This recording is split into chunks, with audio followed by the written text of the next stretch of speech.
Happy New Year and welcome to, hang on here, I have props now. Dun, dun, dun. Think I should get a t-shirt with this on? Would anybody buy it? Would I buy it? Welcome, I'm Dave LaMont and you are having a nooner with me. First of 2021, and man, is there a lot to talk about. Just in the last few minutes. But first, let me point out what a boob I am. Now, you may notice the lighting looks a little better. That's because just about 5 minutes ago, I finally opened a box that contained a ring light. You may remember back in the first nooner I did months and months ago, a young lady named Kelly Craig, who might know a thing or two about television, suggested I get a ring light. Naturally, whenever given good advice, I almost never take it.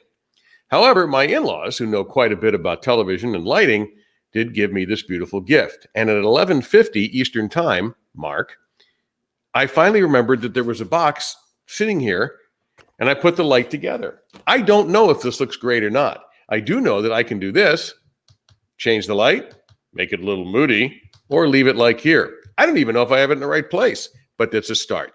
Now, underneath my computer is another box, which I forgot to open and figured this would take longer to put together a stand to put the laptop on to make the picture look a little higher, better, a little better angle.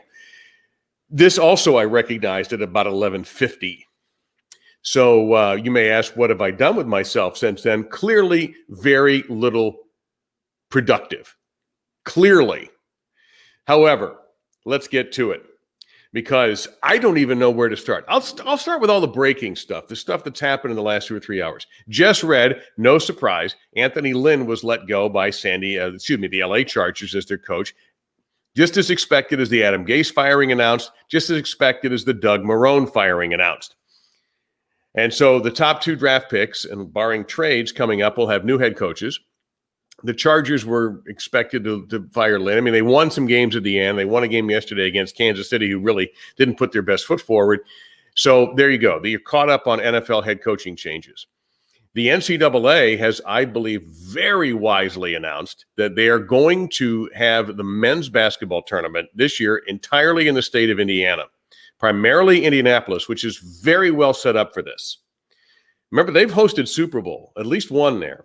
And believe it or not, the writers and the media loved it because Lucas Oil, where a lot of the basketball, some of the basketball we played, certainly the Final Four, is downtown. They got a ton of hotels downtown, and you could walk to everything. So you didn't have to expose yourself to driving or buses. So they're going to use the whole state. A lot of other universities are going to be involved in addition to where the Colts play. In March. Very wise idea given the current situation. It might be improving by March, but it certainly isn't in position to do it with a bunch of people and a bunch of travel. So I think this is the way to go. I'm sure they will come up with something for the women as well. San Antonio would be great. That was mentioned as a possibility for the men's tournament. So that's just one idea. But look for that to happen for the women as well. So smart thinking by the NCAA. I don't say that too often, but this time there's no question. Okay, now to what you were waiting for.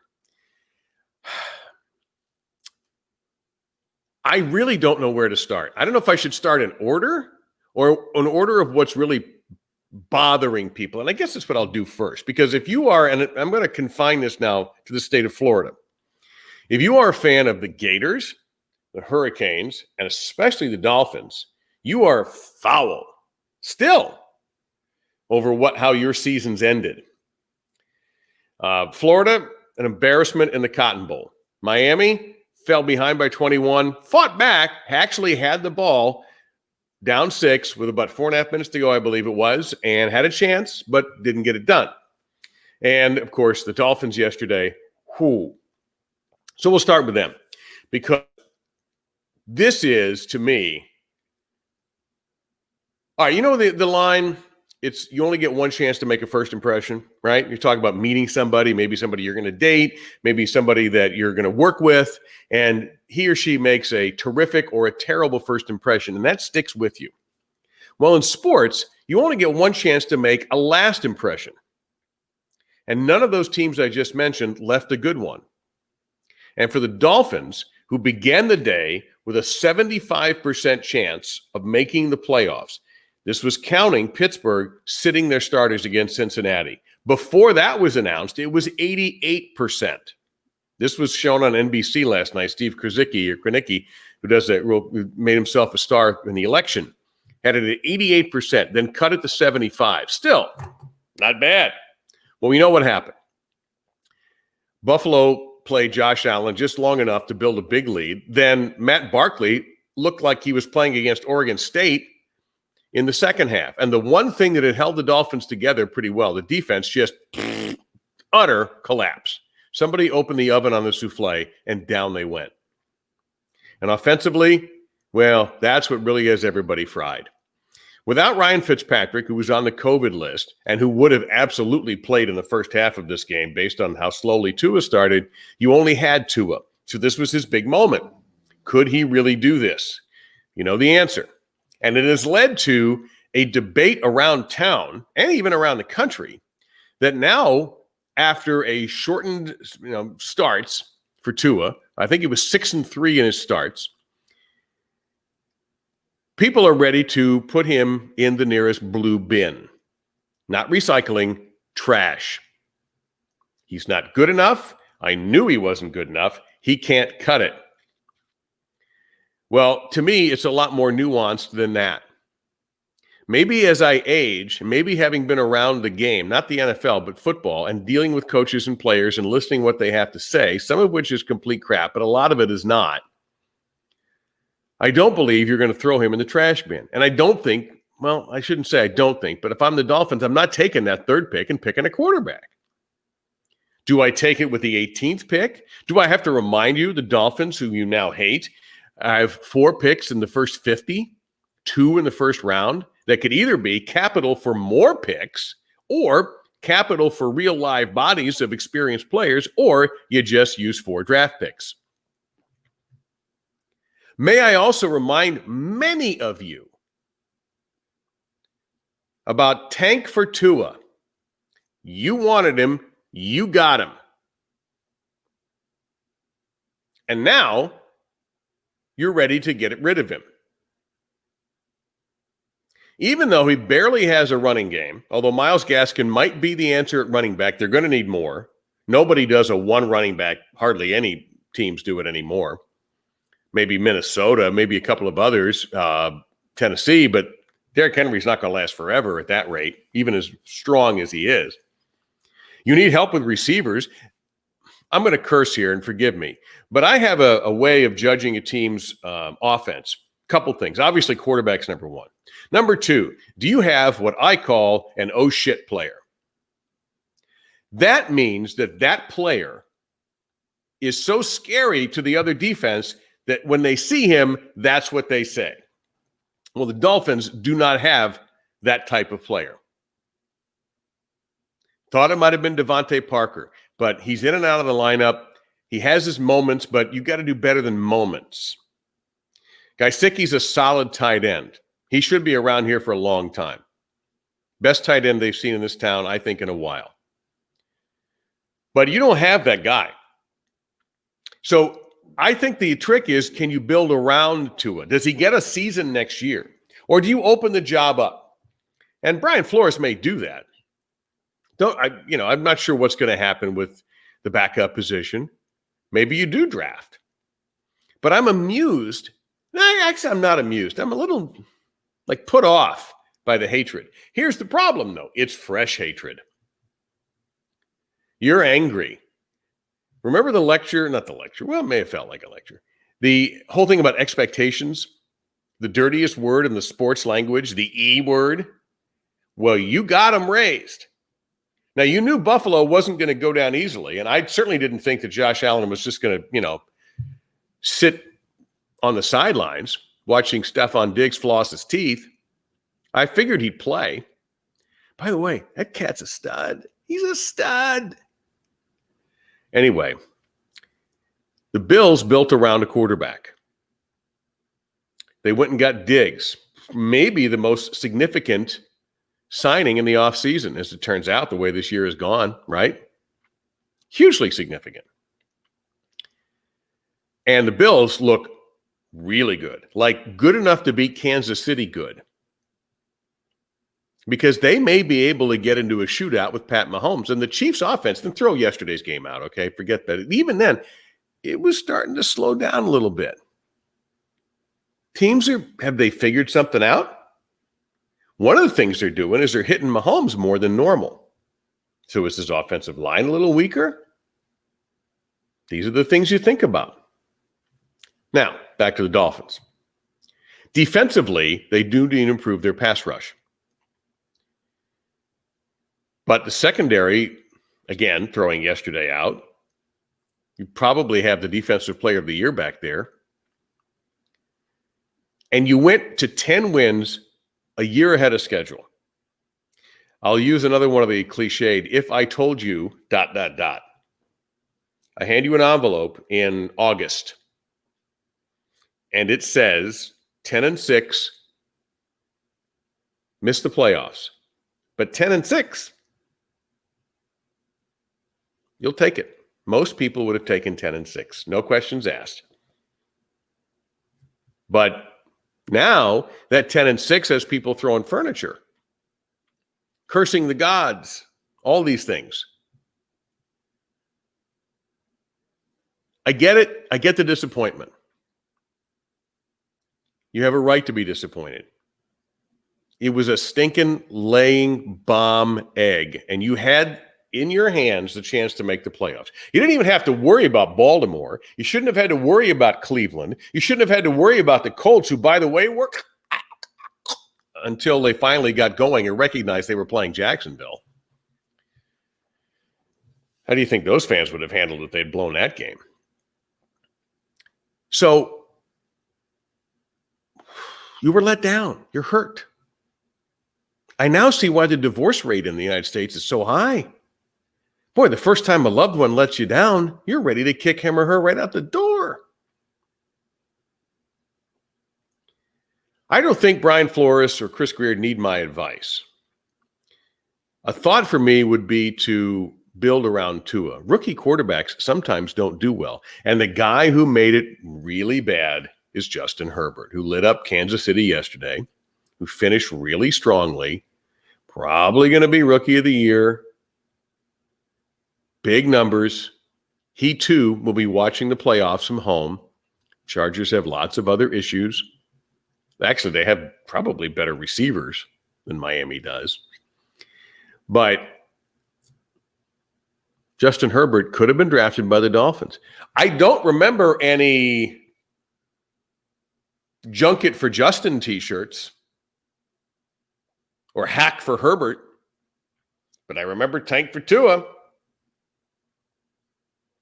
And now suddenly, much like, you know, that one awkward Christmas present you get where you go, oh, thank you.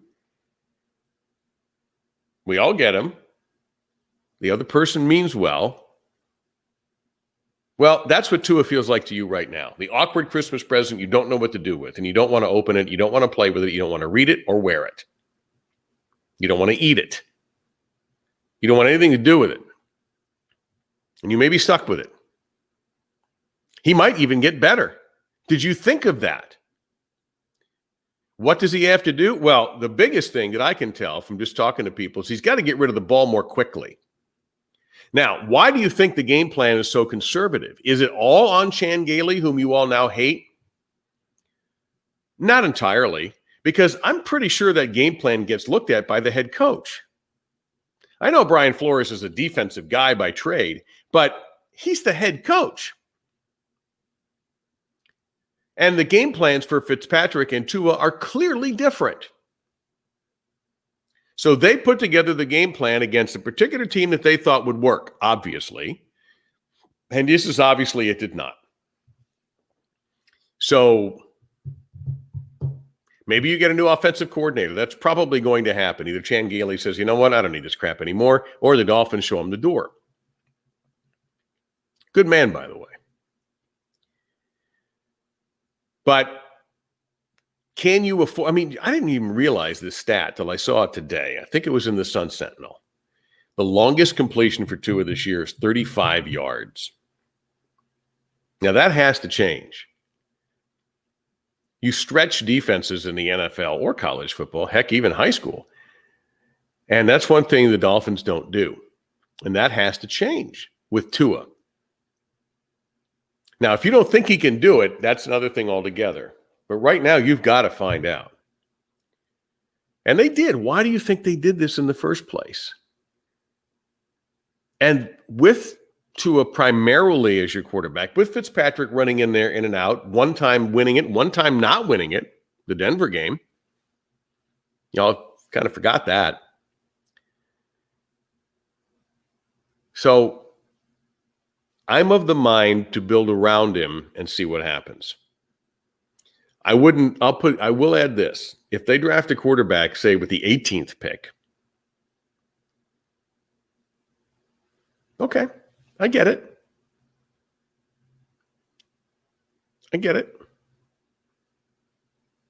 By the way, competition is what Tua needs. He needed a preseason. Didn't get it. No one did. So I'm not completely ready to put him in the bin yet. If you are, that's your business. Now, speaking of people who are very upset about the way their seasons ended, let's shift downward to the Hurricanes fans. Whoo! That's a bunch that can't be soothed right now. Still. And you know what? It's not about losing the Cheez-It Bowl to Oklahoma State. It still goes back to North Carolina and the embarrassment of that game. Giving up all those points, although Carolina's got a good offense and a terrific coach. And I'm totally in the tank for Mac Brown. You should know that. Proud that he's a friend of mine. Love the guy. He's a saint. So them beating Miami wasn't, like the worst thing that ever happened to me on a personal level, even though I'm a Hurricane alum. Now, that said, you had to be disgusted with the defense in that game. And then losing De'Aaron King, although N'Kosi Perry probably played the best game of his career. So let's try to – and by the way, if all these little protests that are happening now in front of politicians' houses, I'm surprised no one's done that to the Hurricane defensive coordinator. And there are going to be changes because the co-defensive coordinator is on the way to Utah State and taking people with him. So you'll get some changes, just maybe not the one you want.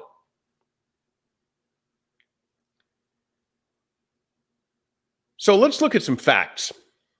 Hurricanes won 8 games. That's 2 more than the season before.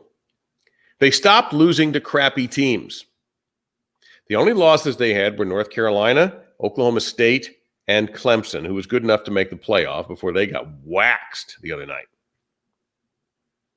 So at least perhaps the days of losing to the inferior teams and dragging yourself down with them were over this past season. You guys were screaming for a better offense. Well, a new offensive coordinator was brought in to replace Dan Enos, which had to be done. And guess what you got? In addition to pulling in a very talented quarterback as a transfer in De'Aaron King, you got a much better offense. What was going to happen inevitably because of losses was the defense was probably going to drop.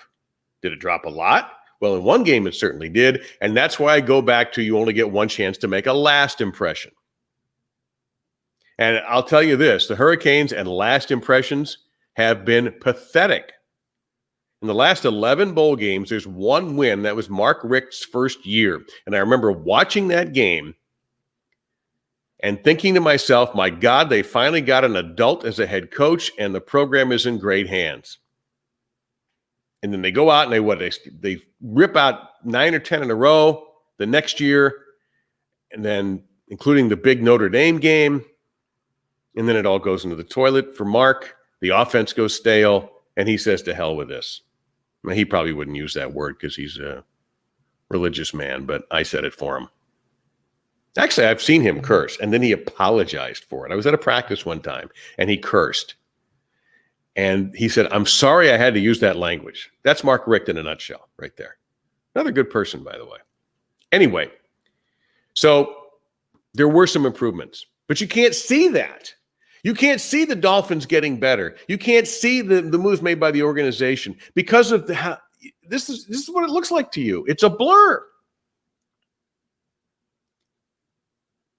And it hurts as a fan and your egos, and you want to wear the gear, and you might go to the gym and you go, oh, I can't wear my Miami t-shirt today.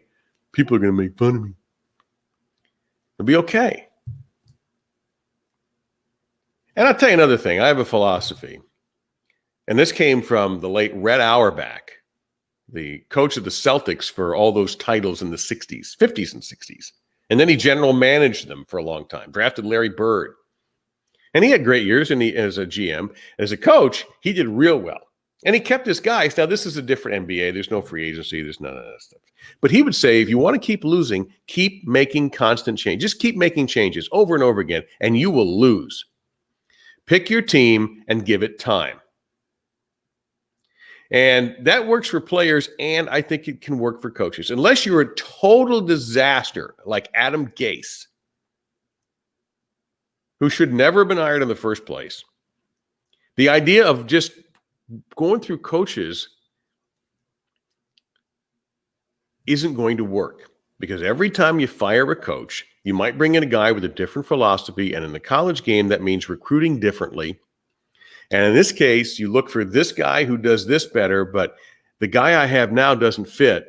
And so I've got to go and hopefully get, you know what I'm saying? It doesn't work that often. So steady down, and let's see what happens in year 3 for Manny Diaz and whatever his defensive staff looks like. You better hope they hang on to Rhett Lashley on the offensive side as a coach. Nick Saban needs a new offensive coordinator.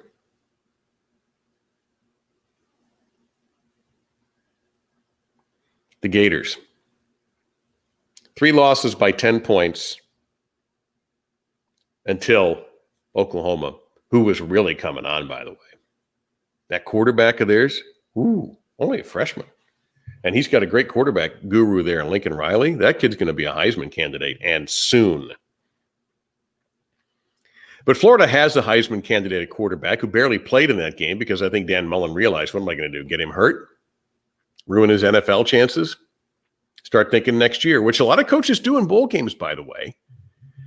In some cases, they're an audition. But here's where, look, I understand why Gator fans are disappointed, because you played Alabama better than anybody in the country. But it didn't work. The LSU game killed you as far as getting into the playoff. You cannot afford to lose to a 3-win team. This was going to be a big year for Florida. They did win the East, conquered Georgia, had a quarterback make the Heisman finals. But the defense was a letdown. And there are going to be changes on the defensive staff, just not the one Florida fans want, because they always go after the coordinator.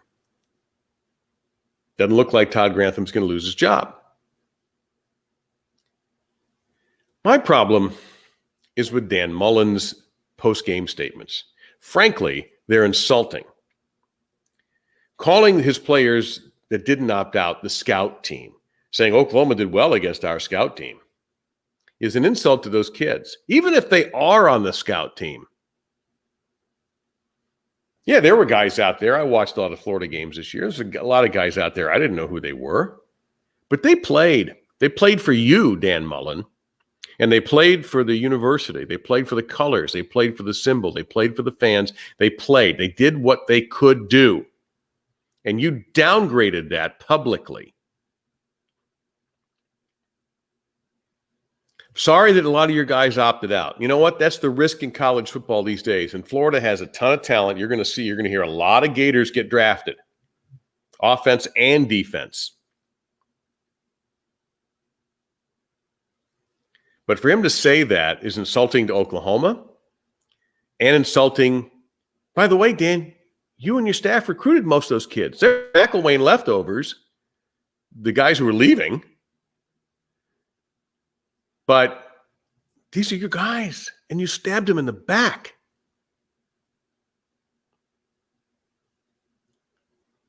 I'm afraid Dan Mullen is like an unfunny Steve Spurrier. Spurrier hated losing as much as any coach, and he lashed out from time to time, but he had a sense of humor, which I don't find in Mullen yet. Maybe he's just not cut out to be funny. Spurrier, by the way, once I figured him out, all Steve Spurrier was like Bobby the Brain Heenan. He was a wrestling manager who stirred up the pot, said the things he said to get attention, took the heat off sometimes his own guys, and put the heat on him because he could handle it. It was genius. I end up really liking the guy. He was great for my business in the media. But Dan, come on. You've got to do better than that. You want to say that? Go in your office, go in your conference room and gather your coaches and say that crap. That's where that belongs. I know you're frustrated. It's a what could have been season for Florida, maybe more than any other team in college football, when you think about it. And it didn't work out. So on the next year for them, too. Hey, if you're Florida State, man, aren't you feeling good? Nothing bad happened to you. Might have been a blessing to not play bowl games. FAU got beaten their bowl game. Didn't look good. They got offensive problems. FIU, I don't think they played but 4 games. I mean, they really got, their schedule got butchered. So you never get a second chance to make a first impression, and apparently you never get a second chance to make a last impression. Because it's the last impressions that are sticking with these sports fans right now. Imagine if I were talking about the Eagles. What if I was based in Pennsylvania or New Jersey? Whew. And there's a great debate to be had about what they did last night. If you missed it, they had Jalen Hurts play quarterback, and he was only completing 35% of his passes, but he ran for 2 touchdowns. Washington's offense is so limited with Alex Smith back there, literally a quarterback on one leg, and the good leg was injured. He can't throw the ball deep because he can't buy the time. Talk about a team that needs a quarterback. You think the Dolphins have problems with that. That's a team that needs a quarterback. And Alex Smith is the comeback player of the year, maybe of all time. The guy almost died. But for some reason, Doug Peterson decides to bring in Jerry Seinfeld, whatever that guy's name was last night. And all he did was improve the Eagles' draft position by 3. Is he thinking of that? Well, that depends on your cynicism level. So a lot of people believe that he looked at, it's a 17-14 game, by the way. And if Washington can't win, the Giants get in the playoffs. The Eagles are out of it. Now they've moved. They've moved on up to the east side to a higher draft pick in the sky. It's either genius or diabolical dumping, depending on your point of view. If you're a Giants fan, I understand your anger.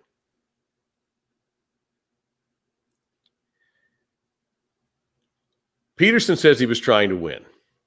What else was he going to say? If he admits to not trying his best, he gets a heavy fine and might even lose his job, which, by the way, may happen anyway. That depends on how ownership feels about that stunt. What's the line? You got some splaining to do? He's got some splaining to do when he sits down with his bosses. And then I read something today that really confused me. It was in the Ringer website that Bill Simmons started, which they've got some really good writers. And a very good writer, Roger Sherman, wrote something that I actually looked at and went, okay. So he does winners and losers for week 17. And he called Philadelphia a winner for doing what they did, and Washington a loser because their draft position changed from 10th now down to 18th or 19th, depending on what happens when they play Tampa. A weird matchup. Save that for Friday.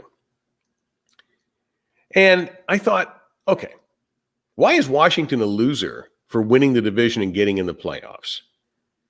What were they supposed to do? Oh, you put in Sudfeld? Hang on a second. Hey, Chris Collinsworth, you were recruited as a quarterback. Come on down and play quarterback for us. No. Herm Edwards. Hello, you play to win the game. For Washington to make a playoff, even though they are not a good team, they are under 500, they've got problems too.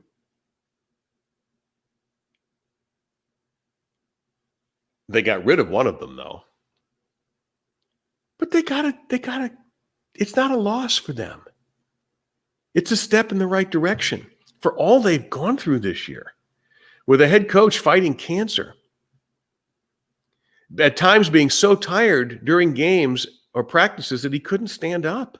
He'd have to go sit from the effects of his chemo. From putting Alex Smith out there.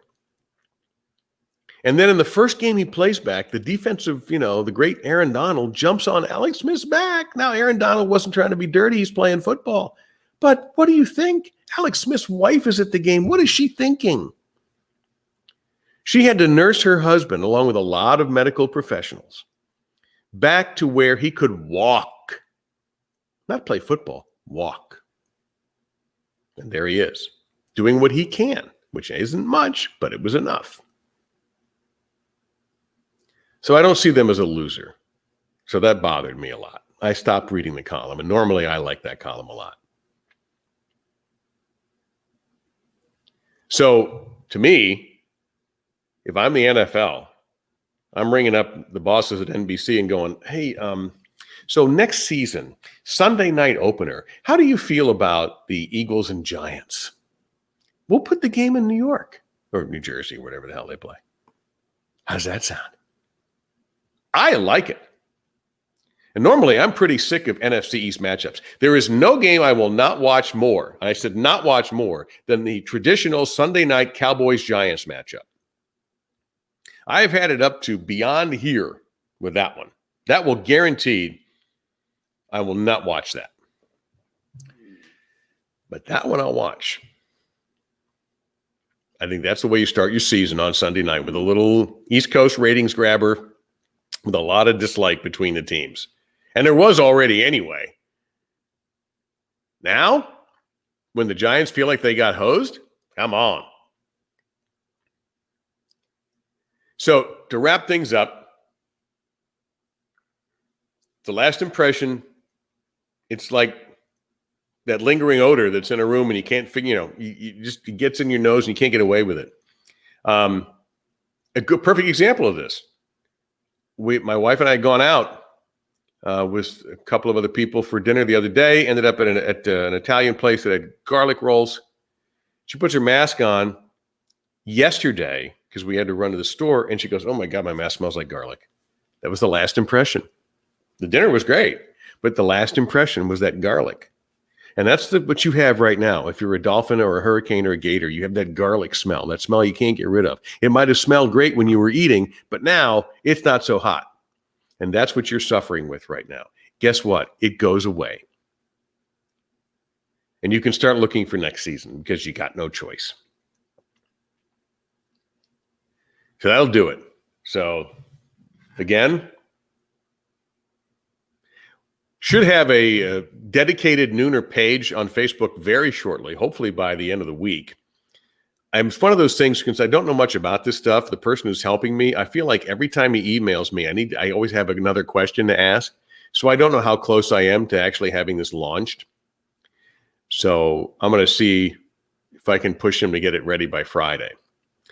So anyway, hope you enjoyed today. I certainly did. Had a lot to talk about, and have a lot more to talk about as the year goes on. So Happy New Year. If I didn't say so already, you see over, I never get this right, this shoulder. There we go. We haven't completely given up on Christmas around here, but the tree had to go. It's a sad, sad day when that happens, man. The lights come down, the tree goes. I hate it. But those of you who've kept them up, big, big, big thumbs up. Thanks for watching. I'll throw this up on the YouTubes lately. It doesn't cost a thing to subscribe, and it certainly doesn't cost a thing to watch that. So I appreciate your support as always. Take care. I'll see you later in the week.